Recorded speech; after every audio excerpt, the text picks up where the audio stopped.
we start. You can ask. Okay, so can you introduce the tool of your painting? Which tool is the most used by you? Sure.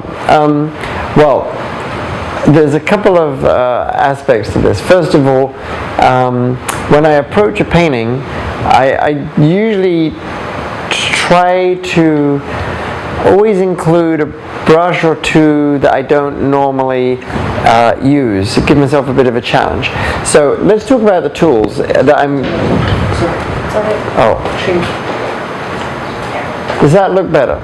Yeah. Okay, I'm going to start again. Yeah. Okay. So, first of all, the tools I'm using for digital painting in this case are a Macintosh computer, an iMac.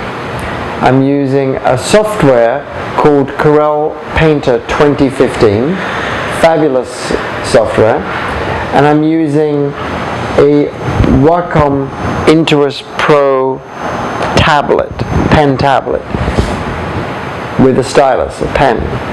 So my whole interaction with the computer is always through a pen, or of course with nowadays also with an iPad Touch or stylus as well, and sometimes with air, with motion and gesture, but in this case pen. And so within Painter is like an art studio in your computer, and you've got hundreds and hundreds of brushes. Some of them I've customized and a special, some of them come with the program, hundreds. Now, I don't use hundreds in a project like this, I use a few. And every project is different. I get a feeling for a different brush. But what the brush that you saw me start this project with, when I just went crazy, I filled the whole canvas really quickly with this sort of crazy, wavy brush stroke.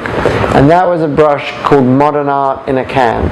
And it's an old brush and painter that I have sort of rescued from earlier versions and brought forward. So I started with that. And then I started using a variety of different brushes to give different type of effects and brush strokes and textures. So I used something called a Sargent brush, named after the great painter John Singer Sargent. I used a brush I made called Sumi Pollock Splash, named after Jackson Pollock. And I've used a variety of other brushes as well. 可以吗？然后拍一些